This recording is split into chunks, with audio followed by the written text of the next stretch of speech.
Salah satu tanda-tanda mundurnya sebuah peradaban adalah ketika kita tidak mempercayai seorang ahli. Misalnya dokter mendiagnosa ada tumor ringan di kakimu dan menyarankan untuk segera operasi.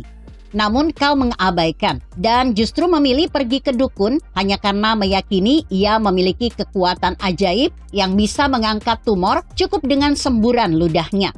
Beruntung jika kau masih selamat, tapi orang lain yang sepakat dengan pendapat konyolmu bisa saja akan mati cepat. Tampaknya fenomena ini juga menjangkiti peradaban politik menjelang Pilpres 2024.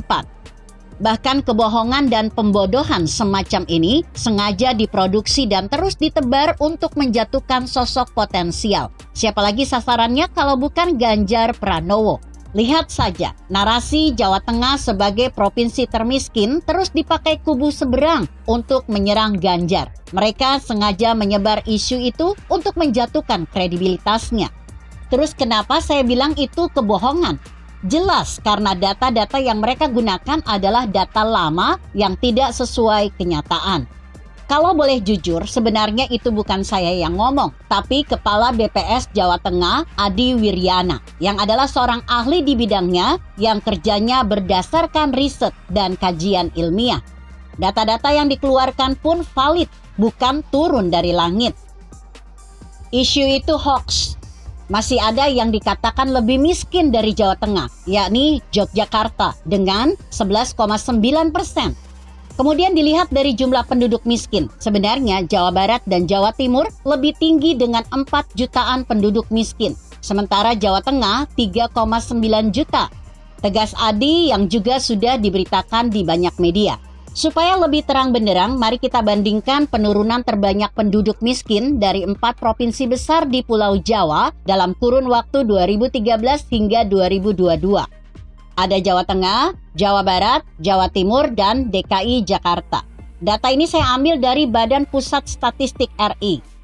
Kita mulai dari Jawa Tengah. Jika dilihat dari presentasinya, Jawa Tengah mampu menurunkan kemiskinan sebanyak 3,51% atau 873.430 orang. Bahkan pada 2019 penurunannya mencapai 1 juta jiwa lebih. Namun kembali naik akibat dihantam corona.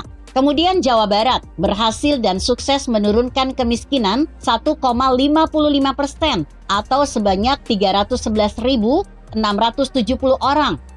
Jawa Timur mampu menurunkan angka kemiskinan hingga 2,35% atau sebanyak 684.530 orang.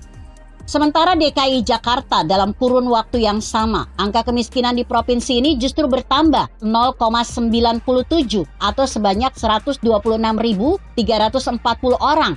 Jika melihat data BPS pusat tersebut, upaya Ganjar dalam menurunkan angka kemiskinan rupanya justru yang paling berhasil dibanding pemimpin lain. Artinya, kinerja serta program yang dijalankan Ganjar Pranowo benar-benar membuahkan hasil. Tentu saja fakta ini hanya bisa dicerna oleh orang yang berakal sehat. Kalau sudah tidak suka atau benci hanya karena mendukung calon lain, data ilmiah tersebut tidak akan diakui, bahkan mungkin nggak bakal dianggap. Kubu seberang akan terus menggunakan isu Jawa Tengah provinsi termiskin yang sebenarnya adalah hoax sebagai alat untuk menyerang Ganjar, karena memang sulit menemukan kelemahan Ganjar. Sehingga segala cara dipakai termasuk menebar kebohongan.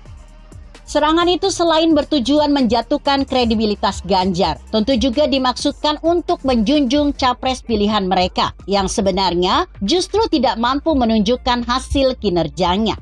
Situasi ini juga sama persis dengan ajakan pergi ke dukun ketimbang mempercayai seorang dokter. Jelas menyesatkan sekaligus membahayakan. Sebab pada kenyataannya menurunkan angka kemiskinan juga butuh keahlian. Perlu strategi yang matang dan komitmen yang besar dari pemimpin.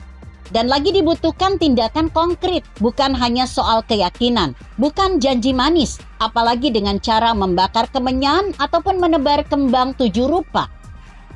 Tapi Ganjar ternyata juga tidak ambil pusing dengan serangan yang dialamatkan kepadanya.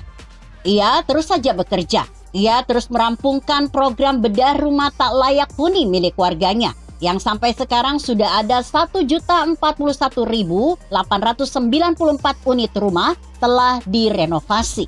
Bisa jadi itulah cara Ganjar Pranowo menanggapi serangan. Ia tak perlu berkata-kata, tapi lebih memilih menjawabnya dengan hasil kerja.